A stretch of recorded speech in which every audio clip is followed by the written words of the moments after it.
नमस्कार, मैं doctor Anita Rai Singhani, associate professor EAFM, government PG college Kekri से आपका हार्दिक स्वागत और अभिनंदन करती हूँ। आज का आपका विषय है व्यावसायिक अर्थशास्त्र, एक परिचय। बिजनेस इकोनॉमिक्स क्या है, इसके बारे में आज हम स्टडी करेंगे। व्यावसायिक अर्थशास्त्र का परिचय सबसे पहले हम पढ़ेंगे। बिजनेस इकोनॉमिक्स एंड इंट्रोडक्शन की बात करेंगे कि अर्थशास्त्र का संबंध आर्थिक सिद्धांतों इकोनॉमिक थ्योरीज से होता है। आधुनिक युग में व्यापार या वाणिज्य के बढ़ते हुए आकार और विषम आर्थिक परिस्थितियों में एक व्यावसायिक प्रबंधक को ये ज्ञान होना बहुत ज़रूरी हो गया है कि किसी व्यावसायिक फर्म की आर्थिक समस्याओं का समाधान करने में अर्थशास्त्र के सिद्धांत किस प्रकार प्रयोग किए जा सकते हैं और ये सिद्धांत किस प्रकार प्रबंध को निर्णय लेने और भावी नियोजन में सहायक हो सकते हैं। व्यवसाय प्रबंधक की इस आवश्यकता को पूरा करने के लिए ही व्यावसायिक अर्थशास्त्र का जन्म हुआ है। परंपरागत सामान्य अर्थशास्त्र में उपभोग, मांग, पूर्ति, मूल्य, प्रतियोगिता, वितरण आदि के सिद्धांतों का निर्धारण किया जाता है तथा व्यावसायिक अर्थशास्त्र के अंतर्गत इन सिद्धांतों को व्यापार प्रबंध में लागू किया जाता है। प्रबंध विज्ञान के विकास के साथ साथ इस शास्त्र के लिए प्रबंध की अर्थशास्त्र मैनेजरियल इकोनॉमिक्स शब्द का प्रयोग बढ़ता जा रहा है। इसे फर्म का अर्थशास्त्र भी कहते हैं, इकोनॉमिक्स ऑफ द फर्म, या यूँ कहें कि फर्म का सिद्धांत, थ्योरी ऑफ द फर्म भी कहा जाता है, परंतु ये नाम बहुत अधिक प्रचलित नहीं है। अब हम बात करेंगे कि व्यावसायिक अर्थशास्त्र का अर्थ और परिभाषा क्या क्या है। व्यावसायिक अर्थशास्त्र का अर्थ और परिभाषा को पढ़ेंगे। Meaning and definition of business economics कि व्यावसायिक अर्थशास्त्र सामान्य अर्थशास्त्र की एक व्यवहारिक शाखा है जिसे प्रबंध की अर्थशास्त्र के नाम से जाना जाता है। मैनेजरियल इकोनॉमिक्स भी इसको बोलते हैं हम।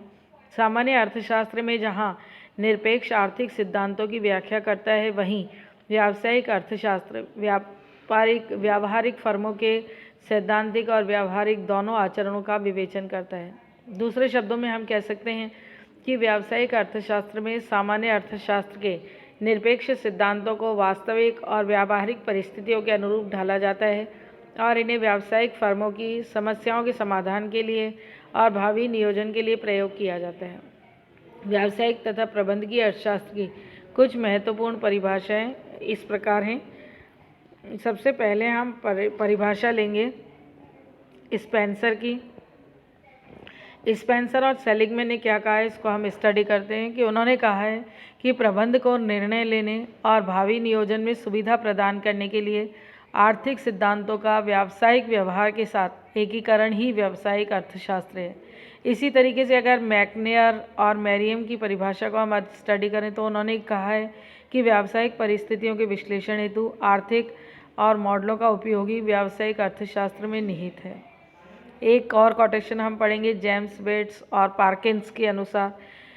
इन्होंने माना है कि व्यावसायिक अर्थशास्त्र सिद्धांत और व्यवहार दोनों में ही फर्मों के आचरण का अध्ययन है, कि जिस प्रकार फर्मों के आचरण का अध्ययन किया जाता है उसी तरीके से इसको सिद्धांत और व्यवहार में प्रयोग में लिया जाता है।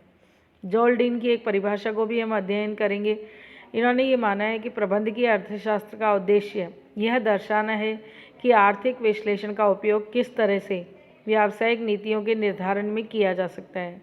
इसी तरीके से हैंस स्मिथ पॉल ने भी एक परिभाषा दी है कि प्रबंध की अर्थशास्त्र निर्णय में प्रयोग लिए जाने वाला अर्थशास्त्र है।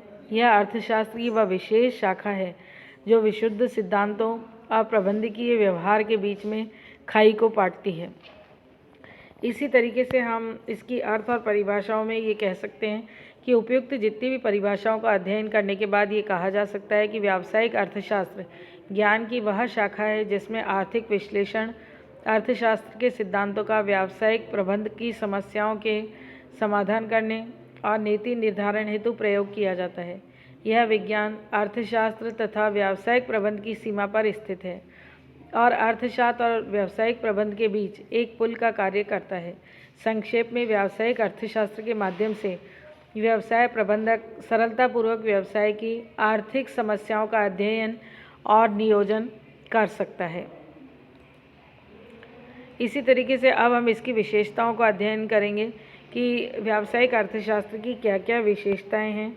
कैरेक्टरिस्टिक्स ऑफ बिजनेस इकोनॉमिक्स की बात हम करेंगे तो सबसे पहली विशेषता है सूक्ष्म अर्थशास्त्रीय स्वभाव होता है। माइक्रो इकोनॉमिक कैरेक्टर इसका रहता है कि व्यावसायिक अर्थशास्त्र वस्तुतः सूक्ष्म अर्थशास्त्र की मान्यता पर आधारित है, क्योंकि इसमें फर्म की समस्याओं जैसे उत्पादन की मात्रा, मांग का पूर्वानुमान, लागत और कीमत, लाभ नियोजन, पूंजी प्रबंध आदि पर ध्यान को केंद्रित किया जाता है। इसी तरीके से इसकी दूसरी जो महत्वपूर्ण विशेषता है वो है इसकी दूसरी विशेषता है निर्देशात्मक प्रवृत्ति, कि इसमें जो है निर्देश देने का काम ये करती है।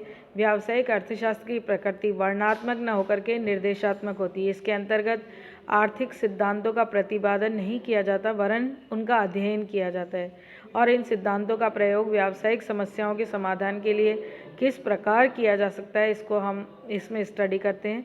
उदाहरण के लिए एक एग्जाम्पल मैं आपको इसमें बताना चाहती हूँ कि अर्थशास्त्र में जब मांग के नियम का अध्ययन किया जाता है तो यह बताया जाता है कि कीमत बढ़ने पर मांग धीरे धीरे कम हो जाती है और कीमत घटने पर मांग बढ़ जाती है, यानी कि इनमें विपरीत संबंध होता है।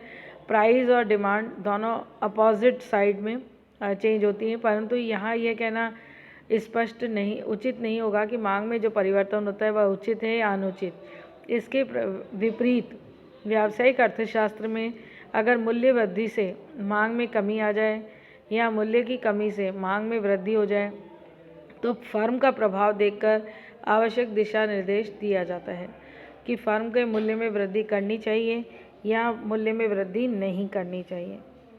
अब अगली इसकी विशेषता जो आती है वो है व्यापक अर्थशास्त्र का समुचित महत्व की हम बात करते हैं। थर्ड इसकी कैरेक्टरिस्टिक्स है adequate importance to micro economics की बात इसमें हम करते हैं कि यद्यपि व्यावसायिक अर्थशास्त्र की प्रकृति सूक्ष्म अर्थशास्त्र की प्रकृति होती है, परंतु इसके अध्ययन में व्यापक अर्थशास्त्र का भी महत्वपूर्ण रोल होता है। व्यापक अर्थशास्त्र के अध्ययन से एक व्यवसाय प्रबंधक को उस संपूर्ण वातावरण बाह्य शक्तियों का ज्ञान होता है जिसमें उसकी फर्म का कार्य करना होता है। व्यापक अर्थशास्त्र के वे सभी पहलू जो फर्म विशेष को प्रभावित करते हैं व्यावसायिक अर्थशास्त्र के अध्ययन के भाग माने जाते हैं। अतः एक प्रबंधक को व्यापक परिवेश में सरकार की श्रम नीति, कर नीति, औद्योगिक नीति, विदेशी व्यापार नीति, मौद्रिक नीति, राजकोषीय नीति और राष्ट्रीय आय विश्लेषण और व्यापार चक्र आदि का भी ज्ञान होना अनिवार्य है। इसी तरीके से इसकी एक और विशेषता है जिसे हम अध्ययन करेंगे, वो है कि फर्म के सिद्धांतों के अध्ययन से संबंधित है कि related to the study of theory of firm, कि व्यावसायिक अर्थशास्त्र में विशेष रूप से फर्म के सिद्धांत का अध्ययन होता है।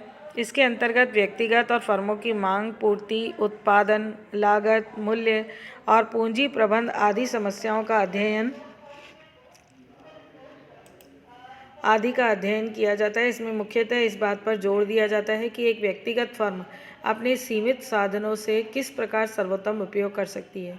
और पांचवी इसकी प्रमुख विशेषता जो है वो ये है कि प्रबंधकीय स्तर का निर्णय, decision making eight managerial level, कि व्यावसायिक अर्थशास्त्र का मुख्य उद्देश्य नीति निर्धारण करना भी होता है और भावी नियोजन करके प्रबंध में सहायता प्रदान करना भी होता है। इसी तरीके से वास्तविक निर्णय तो स्वयं प्रबंधकों को ही प्रबंध के विभिन्न स्तर पर लेने होते हैं। व्यावसायिक अर्थशास्त्र तो निर्णय लेने के लिए आवश्यक सूचनाएं और समंक उपलब्ध कराने का कार्य करता है। जो भी डाटा कलेक्शन होता है, इसेंशियल इन्फॉर्मेशंस होती हैं, तो वो सारे अवेलेबल कराते हैं ताकि एक डिसीज़न मेकिंग में मदद की जा सके या डिसीज़न आसानी से लिया जा सके। अगली इसकी विशेषताओं को हम पढ़ेंगे। अगली इसकी महत्वपूर्ण विशेषता है समन्वयात्मक प्रकृति, की कोऑर्डिनेटरी नेचर इसका रहता है कि व्यावसायिक अर्थशास्त्र में आर्थिक सिद्धांतों को व्यावहारिक रूप प्रदान करने का गुण विद्यमान होता है और ये व्यावसायिक प्रबंधकों का व्यवसाय की आर्थिक समस्याओं का सैद्धांतिक और व्यावहारिक हल उपलब्ध करवाता है। इसी तरीके से एक और विशेषता इसकी है फलमूलक और व्यावहारिक दृष्टिकोण, कि ये जो है अप्लाइड अप्रोच को भी मद्देनज़र रखता है कि व्यावसायिक अर्थशास्त्र में आर्थिक सिद्धांतों के प्रत्येक पहलू का व्यावहारिक धरातल पर देखा जाता है और व्यावसायिक फर्मों की दैनिक समस्याओं का व्यावहारिक समाधान प्रस्तुत भी किया जाता है। इसी तरीके से एक इसकी और विशेषता भी है कि व्यावसायिक अर्थशास्त्र विज्ञान भी है तथा कला भी है।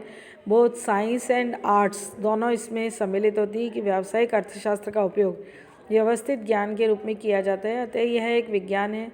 इसमें वस्तु स्थिति का अध्ययन किया जाता है। अतः यह वास्तविक विज्ञान है और भावी सफलता के लिए आदर्श निर्धारित किया जाता है।